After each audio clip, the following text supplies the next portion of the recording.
revisão, né, do primeiro bimestre, disciplina História, professor Beto, terceiro ano, né?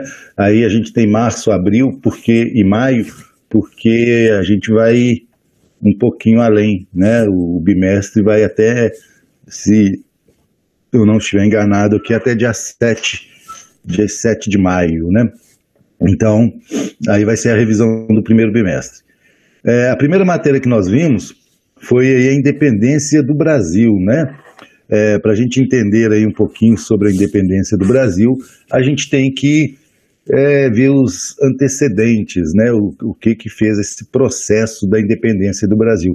O principal antecedente aí, né, da independência do Brasil foi a chegada da família real, tá? Então, quando Dom João VI, né, a família real é expulsa lá de Portugal pelas tropas de Napoleão, né, eles, devido ao bloqueio continental que o Napoleão havia imposto na Europa, a família real foge, né, de Portugal e vem morar aqui na colônia, né? O Brasil foi escolhido pela família real para sua fuga, né, do exército de Napoleão, que estava invadindo Portugal.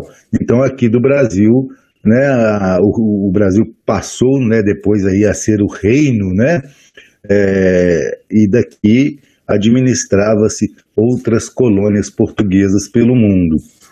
Então, o que isso vai influenciar na independência do Brasil? Com a chegada da família real, várias mudanças, né, foram feitas aqui no Brasil, né, o fim do pacto colonial, o desenvolvimento, novos produtos, né, com a abertura dos portos, fizeram com que a colônia sentisse o gostinho do desenvolvimento e da independência. E depois, com a volta do Dom João VI para Portugal, fica difícil, né, os portugueses manterem o Brasil como uma colônia. Tá? Lembrando que o Brasil foi um dos últimos, né, países a se tornarem livres, né, independentes aqui na América. Então,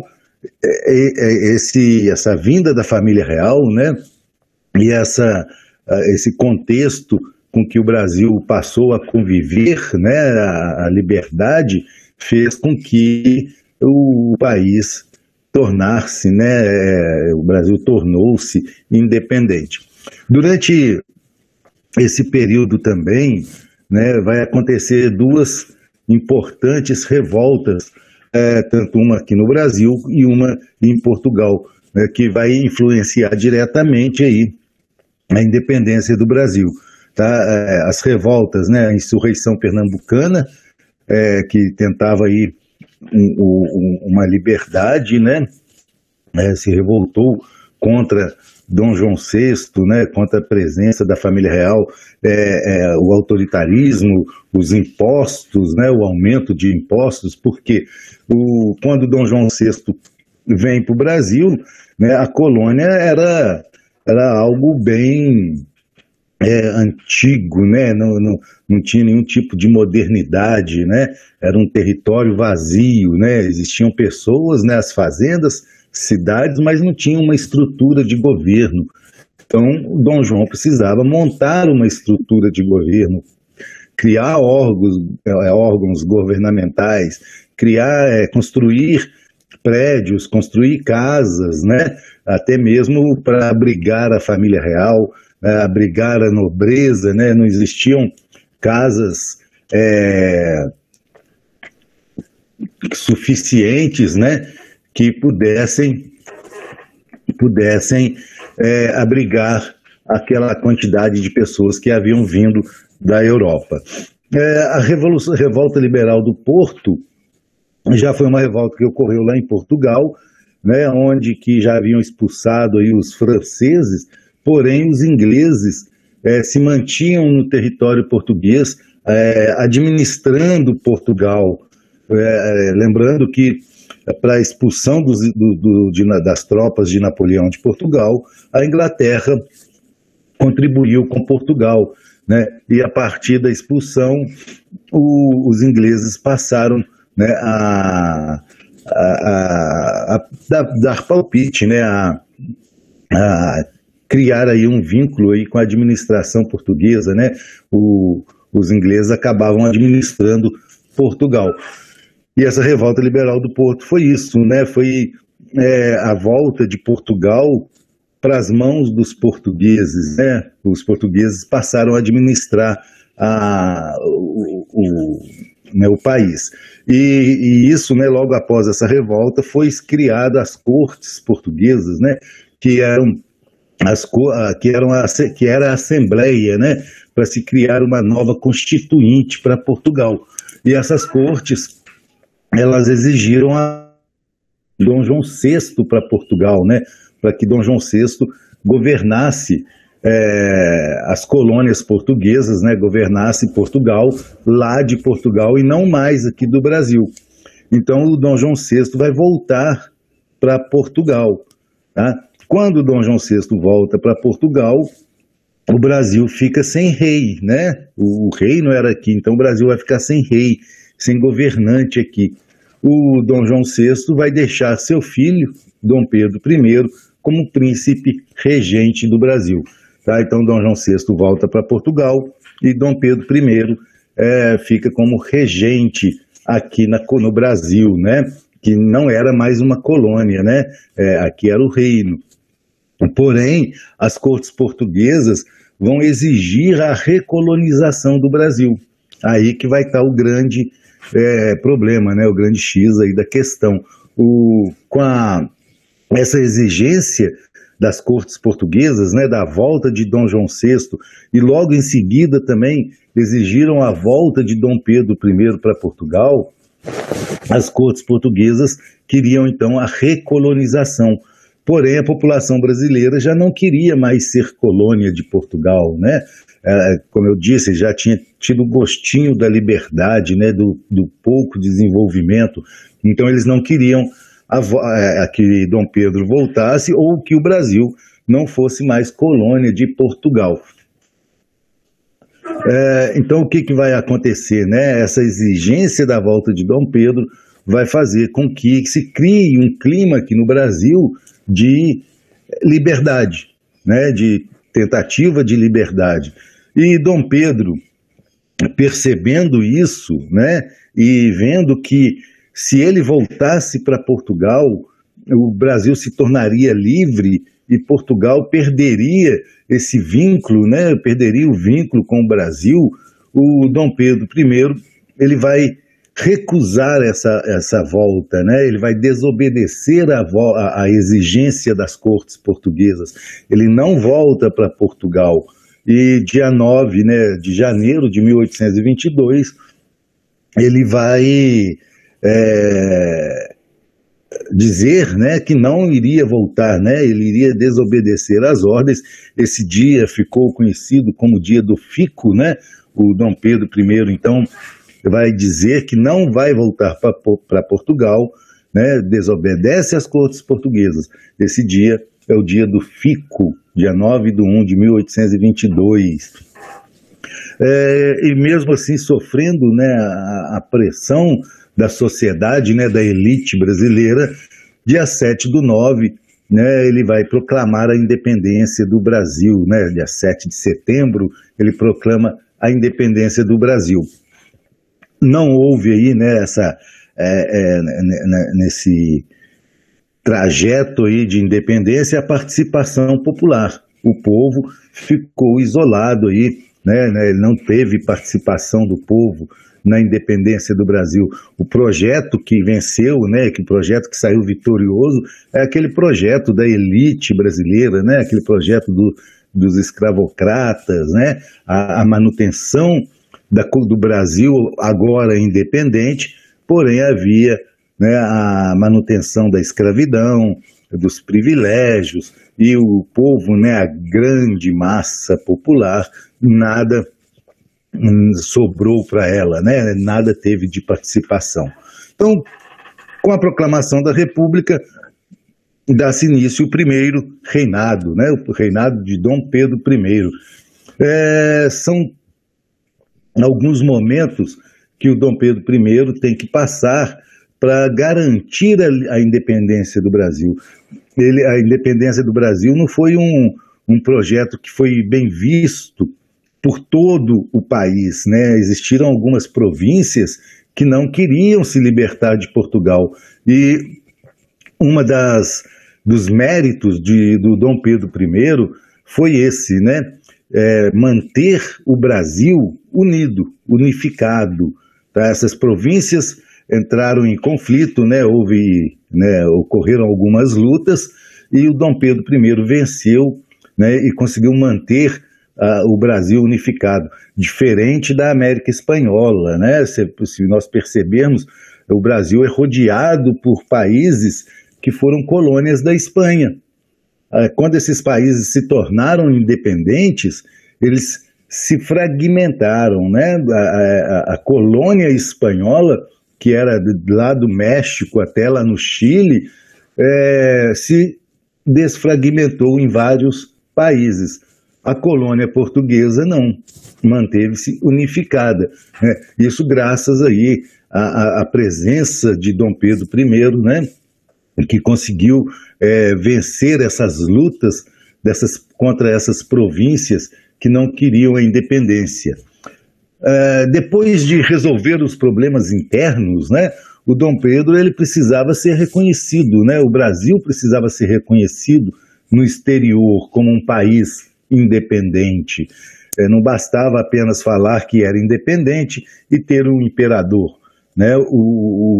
Os outros países no mundo precisavam saber que o Brasil era independente, precisavam reconhecer o Brasil como independente. Então, o primeiro país, né, a reconhecer aí o Brasil como independente foram os Estados Unidos, depois a Inglaterra e, por final, Portugal, que tivemos que pagar, né, uma indenização aos portugueses, tá? Inglaterra e Estados Unidos por interesses econômicos. Portugal pediu uma indenização. Os partidos políticos que existiam nesse período do governo de Dom Pedro I, né, existiam aí 3 grupos diferentes, sendo que no Partido Brasileiro ele era dividido, né, entre os conservadores e os liberais. O Partido Português era aquele partido que queria a volta, né, do Brasil colônia, né, queria que o Brasil voltasse a ser colônia de Portugal. O Partido Brasileiro tinha os conservadores que queriam conservar do jeito que estava e os liberais, né, esses liberais já começavam aí a falar em proclamação da República e faziam uma oposição a Dom Pedro I. Resolvido o problema interno, resolvido o problema externo, o Brasil precisava de leis, né? Porque até então o Brasil era uma colônia, né? Então ele precisava de leis para um novo país, né? Para que se criasse condições de se governar em um novo país. Então teve 2 momentos aí a criação da Constituição do Brasil. Num primeiro momento, houve aí uma Assembleia Constituinte, porém essa Assembleia Constituinte, na visão do Dom Pedro I, estava tentando tirar os poderes dele. Ele vai então dissolver a Assembleia Constituinte e vai criar uma nova Constituição para o Brasil, através de outras pessoas, né? Contratou algumas pessoas, esses juristas, e eles criaram aí uma nova Constituição para o Brasil. Essa nova Constituição, ela foi outorgada, né, ou seja, imposta, ela não foi votada, ela foi criada e o Dom Pedro I impôs a Constituição, né, num ato autoritário. Ao invés de votar democraticamente, não, criou e impôs aquela Constituição à população brasileira. Na Constituição, dizia-se que o Brasil seria uma monarquia hereditária, ou seja, o governo passaria de pai para filho. Criava-se também 4 poderes, tá? Lá no Iluminismo, na Revolução Francesa, difundiu-se os 3 poderes, legislativo, executivo e judiciário. Dom Pedro criou o poder moderador, tá? Ele exercia o poder moderador e o poder executivo. O poder moderador dava total direito direitos ao Dom Pedro I, né? Ele podia acabar com os outros poderes, fechar o Congresso, caçar mandatos de deputados. Então, era uma Constituição absolutista, né? Uma Constituição que dava poderes a Dom Pedro I, como havia no antigo regime lá na Europa.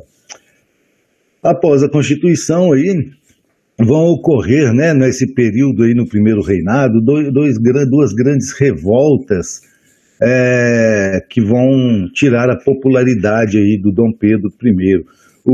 A primeira aí chamada Confederação do Equador, tá? Algumas províncias do Nordeste vão criar um novo país, né, chamado Confederação do Equador, tá? Porque eles eram contra o autoritarismo do Dom Pedro I, impostos, leis que davam poderes totais ao imperador, e isso fez com que essas províncias se revoltassem, tá? E com a revolta dessas províncias criou-se a Confederação do Equador, que era o novo país.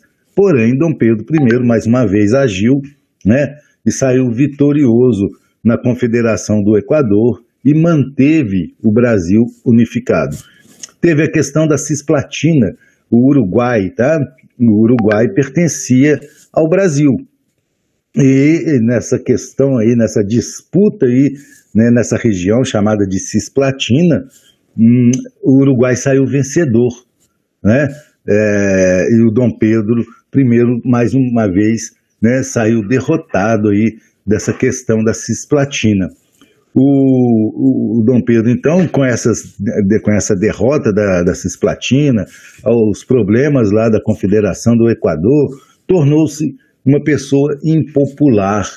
E além dessa impopularidade que existia aqui no Brasil, ocorreu o problema da sucessão do trono português, com a morte lá de Dom João VI, né? Houve uma disputa entre o tio de Dom Pedro, filha de Dom Pedro, essa disputa aí pelo trono português, né? E a impopularidade que Dom Pedro tinha aqui no Brasil fez com que ele voltasse para Portugal. Então, Dom Pedro volta para Portugal e deixa o trono aqui no Brasil. Ele vai deixar o trono aqui no Brasil para o seu filho, né? O Dom Pedro, o que viria a ser Dom Pedro II. Porém, o filho do Dom Pedro I tinha 5 anos. E isso vai causar uma certa confusão, né? Porque pela Constituição só poderia assumir se ele tivesse 18 anos.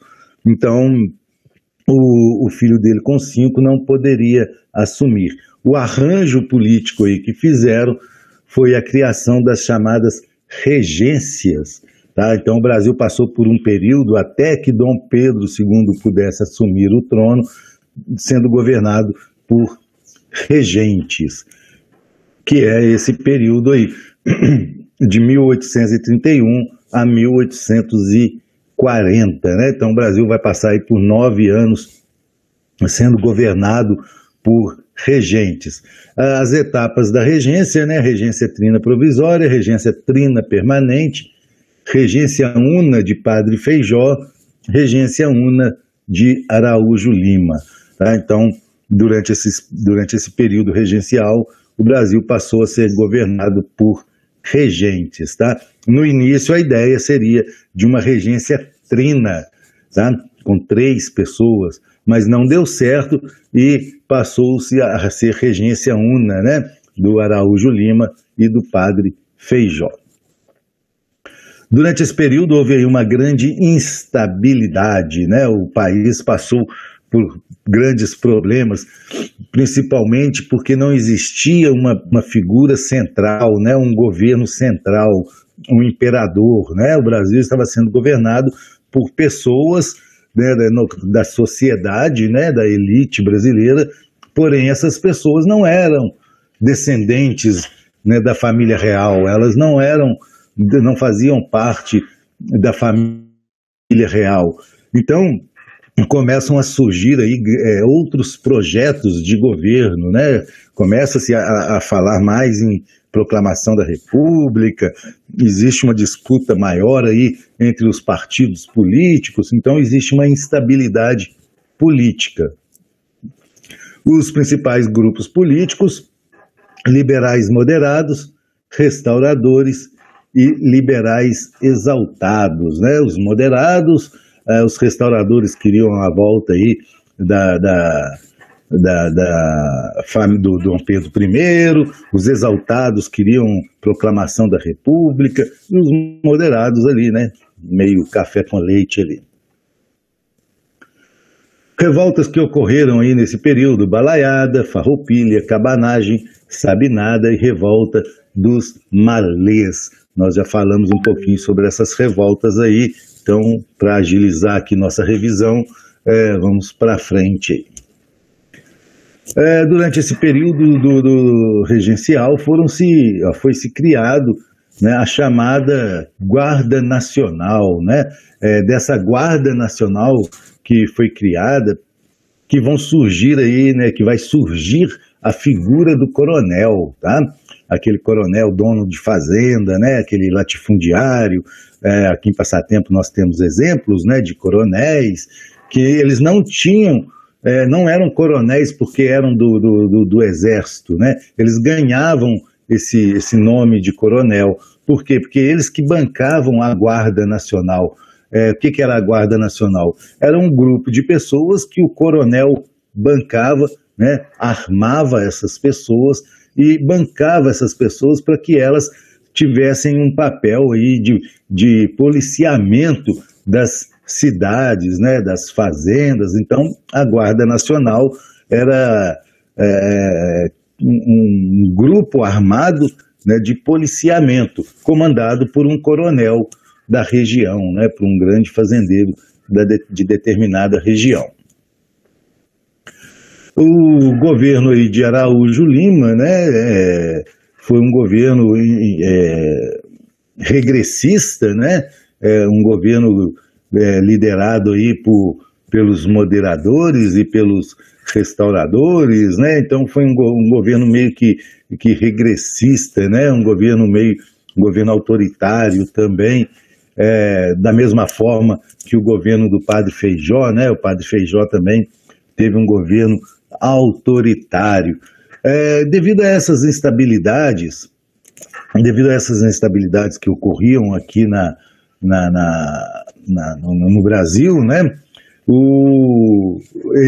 A falta do poder central, né, do rei, do imperador, vai fazer com que haja um chamado golpe, né, o chamado golpe da maioridade. Tá? Então prestem atenção aí no golpe da maioridade. O que foi isso?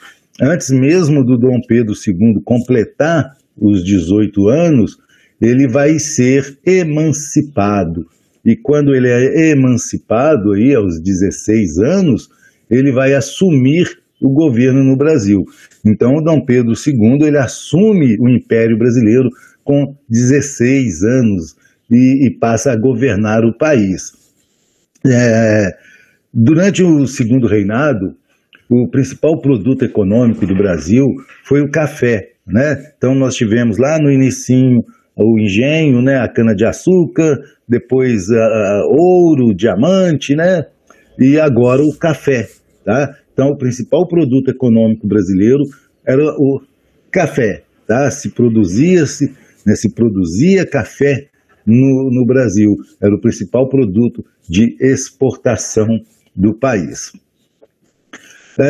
O café começou a ser plantado na região do Rio de Janeiro, né, Vale do Paraíba, onde que surgiram aí os barões do café, e começou a caminhar em direção ao oeste paulista, né, onde que a terra era mais propícia, as pessoas investiam nas fazendas, e é desse investimento das fazendas no oeste paulista que vai sobrar dinheiro para investir em indústrias. Por isso São Paulo é o estado mais industrializado do Brasil, porque lá no período da cafeicultura sobrava-se dinheiro, né, e esse dinheiro era investido, né, nas indústrias em São Paulo. A mão de obra para trabalhar, né, nas cafeiculturas, né, era uma mão de obra escrava, né? Porém, a partir de 1850, vai ser proibido o tráfico de escravos no Brasil, né? A Lei Eusébio de Queiroz, e isso vai fazer com que o governo passe a incentivar a vinda de escravos, a vinda de imigrantes para trabalhar no Brasil. Tá?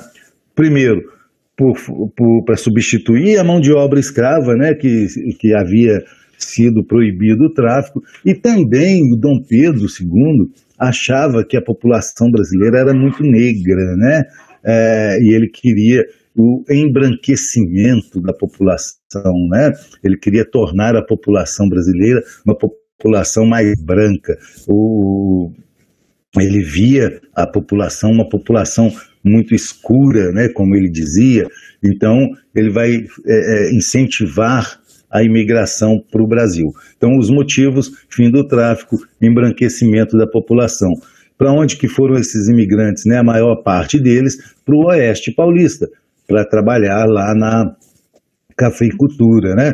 Porém, esses imigrantes, quando chegavam no Brasil, eles chegavam endividados, porque eles tinham que pagar a viagem, tinham que pagar alimentação, eles tinham que pagar até mesmo ferramentas, e isso fez com que eles ficassem endividados. E essa notícia dessa exploração, desse endividamento, vai chegar na Europa, e os europeus então vão parar, né, de vir para o Brasil, até que se constrói uma nova forma de imigração, né, o chamado colonato, né? O colonato, o imigrante vinha para cá, trabalhava nas fazendas, porém ele podia plantar, ele podia ter uma renda, né, de onde ele podia tirar o seu sustento.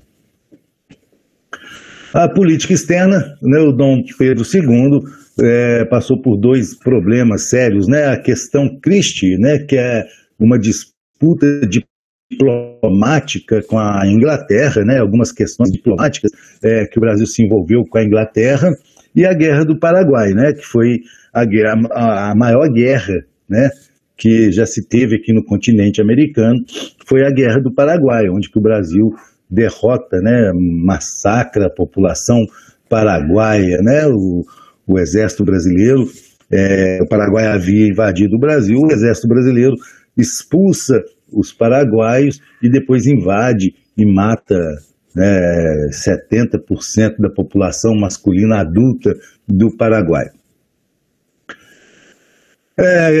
Dom Pedro II cria aí a tarifa Alves Branco, né, que vai fazer com que a balança comercial brasileira passe a ser favorável, que o Brasil consegue ter um surto industrial, né, graças ao Barão de Mauá. Então, a tarifa Alves Branco, ela dá ela cria condições para que o Brasil possa se desenvolver. Crise interna, né, ele, ao final do seu governo ali, né, próximo à proclamação da República, o Dom Pedro II vai passar por 4 problemas aí internamente, né? A questão religiosa, que envolve o padroado e o beneplácito, né? Aquela disputa com a Igreja Católica. A questão militar, né? Que é aquela questão onde que o exército quer uma maior participação política, e a questão escravista, que é o fim da escravidão em 1888. Veja bem, 1888, fim da escravidão, 1889, proclamação da República, né? Então, o fim da escravidão vai fazer com que o Dom Pedro II perca o apoio, né, da elite escravocrata brasileira. E juntando essas 3 questões, né, e a perda do apoio, não há mais sustentação para o governo, e o Dom Pedro II acaba caindo, né, e se proclama a República no Brasil. A outra matéria que nós vimos foi sobre o imperialismo, né, sobre o neocolonialismo. Aí eu trouxe um quadro aí comparativo, né, como que era o colonialismo clássico, né, o colonialismo que existiu aqui na América, no Brasil, e o imperialismo, neocolonialismo, que ocorreu principalmente na África e na Ásia, né? Então, o contexto, né, no clássico era o capitalismo comercial, no neocolonialismo aí, a segunda revolução industrial e o capitalismo financeiro, né? Os países precisavam vender seus produtos, precisavam de mão de obra, precisavam de mercado consumidor, precisavam de matéria-prima para sustentar as indústrias, né? Os países europeus. Então, eles começaram a colonizar os países da África. A dominação no clássico a partir das conquistas, né, das grandes navegações, na dominação do novo ali, a partir de conquistas militares, né, e superioridade bélica. Objetivos: especiarias, produtos tropicais, metais preciosos. Do lado de cá, né, do imperialismo, matérias-primas, mercado consumidor, né, e áreas, né, para se investir, né, um capital excedente, né, e a mão de obra, tá? A liderança do Estado no processo da conquista, né, de conquista, era o absolutismo, né? Existia lá o absolutismo durante o colonialismo clássico. O neocolonialismo já vai surgir aí com a liderança de grandes empresas, né? São as grandes corporações que vão liderar esse neocolonialismo. O clássico ocorre aqui na América e o neocolonialismo lá na África e na Ásia. Guerra Fria, né? Foi a outra matéria que nós vimos. Vamos colocá-la toda aí de uma vez para poder facilitar. Ela teve o início, né, lá no final da Segunda Guerra Mundial, né? Foi uma disputa ideológica, né, entre Estados Unidos e União Soviética, a União Soviética socialista, comunista, os Estados Unidos capitalista, né?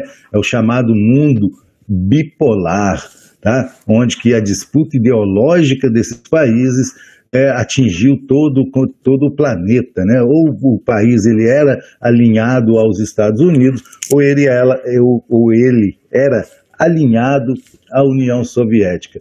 E essa disputa, né, ela não vai ocorrer como guerra, né, como um conflito armado entre Estados Unidos e União Soviética. Os dois países nunca entram em conflito, mas participam de conflitos paralelos, né? A crise dos mísseis de Cuba, né, a guerra do Vietnã, a guerra da Coreia. Então, cada país aí participava de um lado dessa disputa, e isso vai de 1945 até 1991, 1989, quando existe a queda do Muro de Berlim, né, que reunifica a Alemanha após a divisão, né, da Segunda Guerra Mundial. Esse mundo bipolar, existe essa disputa, né, por áreas de influência entre Estados Unidos e União Soviética. E vão criando, né, cada um cria as formas para influenciar essas regiões. Os Estados Unidos criou o Plano Marshall, a União Soviética Comecon, OTAN dos países capitalistas, Pacto de Varsóvia dos países socialistas, a CIA, né, lá dos Estados Unidos, a KGB na União Soviética. Existe, né, uma competição entre esses dois principais países, o que vai gerar a corrida armamentista, né, que é a criação de armas cada vez mais poderosas, a corrida espacial, né, que é a busca pelo domínio aí no espaço, né, quem levaria o primeiro homem, quem chegaria à Lua primeiro, e essa disputa aí. A crise dos mísseis, né, em Cuba, foram 13 dias que abalaram aí o mundo. Cuba, né, financiada aí pela União Soviética comunista, né, direcionou mísseis para o território americano, né, para o território dos Estados Unidos. E isso causou uma tensão muito grande no mundo, né, porque se alguém apertasse o botãozinho lá do míssil, poderia estourar aí a Terceira Guerra Mundial. E se houvesse uma guerra entre Estados Unidos e União Soviética, ninguém saberia qual seria o fim. Acabamos aí, né? Acabamos aí a revisão. Vou liberar daqui a pouquinho a atividade avaliativa lá no Conexão Escola, tá ok? Vamos encerrando então a nossa revisão.